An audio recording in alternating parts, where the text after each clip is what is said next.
अलग राजा राज करता था। उसकी राजकाज में रुचि तो थी, किंतु सत्य धर्म का मर्म न समझने से उस दिशा में उपेक्षा बरतता था। एक बार वह प्रजा की स्थिति की जानकारी करने के उद्देश्य से राज्य का निरीक्षण करने निकला। उसने एक स्थान पर वट वृक्ष के नीचे गो परिवारों को एकत्र देखा जो सत्य व्रत के पालक थे और उस समय धर्मानुष्ठान में लगे थे। समाज में जो व्यक्ति बुद्धिबल, सत्ता, संपत्ति और विद्या से संपन्न हो, उनका कर्तव्य है कि अवसर मिलने पर सत्य की प्रतिष्ठा में आवश्यक सहयोग करें।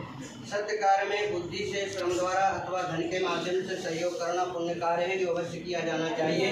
गोपगणों ने राजा के पास भाग लेने तथा प्रसाद ग्रहण करने का अनुरोध किया, किंतु राजा ने उन्हें नीच कुल में उत्पन्न समझकर उनके साथ बैठने और उन्हें स्पर्श करने में भी दोष माना है।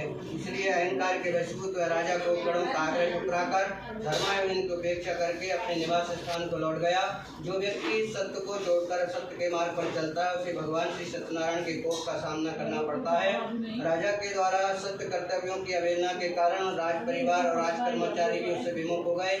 कलह, कटुता, द्वेष, आलस, स्वार्थ, व्यसनादि घातक दोष उन सबके स्वभावों में प्रविष्ट हो गए।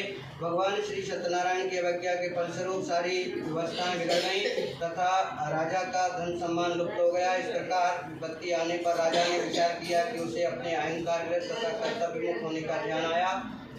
बुद्धिमान राजा ने अपनी दुर्दशा के लिए किसी अन्य को दोष न देकर आत्मविश्लेषण किया। उसकी समझ में यह तथ्य आ गया कि उसके द्वारा सत्य धर्म की उपेक्षा होने से यह पतन हुआ है। ऐसी स्थिति में विपत्ति निवारण के लिए किसी अनुभवी चक्रवर्ती से मार्गदर्शन प्राप्त करना ही राजा ने उचित समझा।